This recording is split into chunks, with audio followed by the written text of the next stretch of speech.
Magandang araw mga kaibigan. Ako si Jesse, marami kang matututunan sa video kong ito. 10. Responsibilidad ng mga pulis sa paglilingkod sa publiko at lipunan. Sino ang nakatayo sa pagitan ng kaguluhan at kapayapaan? Sila ang ating mga pulis. Pero higit pa sa uniforme at tsapa, ano nga ba ang tunay nilang responsibilidad sa ating lipunan? Madalas nakikita lang natin sila bilang mahigpit at mapanghuli. Pero ang totoo, mas malalim ang kanilang tungkulin. Narito ang 10 pangunahing responsibilidad ng isang pulis. Number 1, panatilihin ang kapayapaan at kaayusan. Pinakamahalaga nilang tungkulin ang magdala ng katahimikan sa komunidad.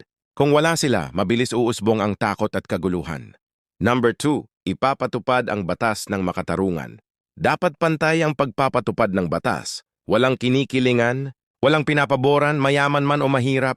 Number 3, protektahan ang buhay at ari-arian. Buhay at kaligtasan ng tao ang inuuna nila kahit kapalit ang sariling panganib.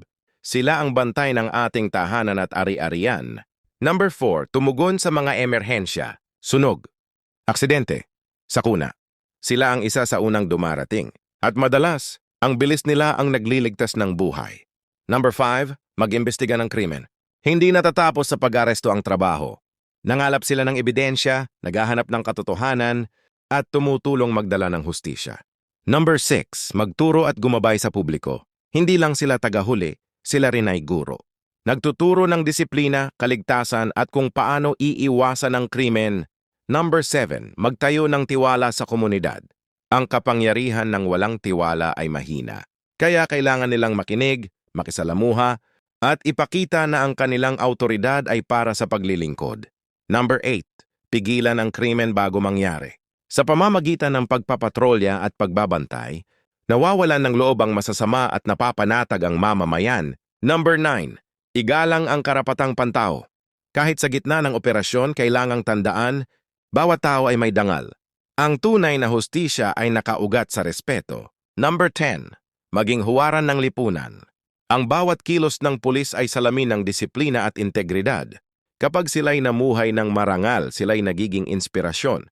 Ang pulis ay hindi lamang tagapagpatupad ng batas.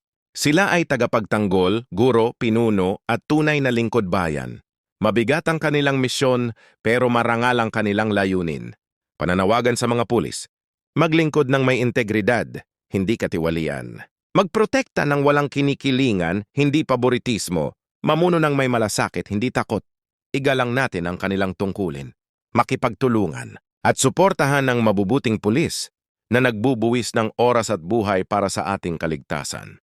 Ang tunay na kapulisan ay hindi nasusukat sa baril o uniforme, kundi sa puso at katapatan. Kapag magkasama ang pulis at mamamayan sa pagtaguyod ng kapayapaan, mas magiging ligtas at maunlad ang ating lipunan. Salamat sa panonood. Mag-follow at mag-subscribe ka na. God bless.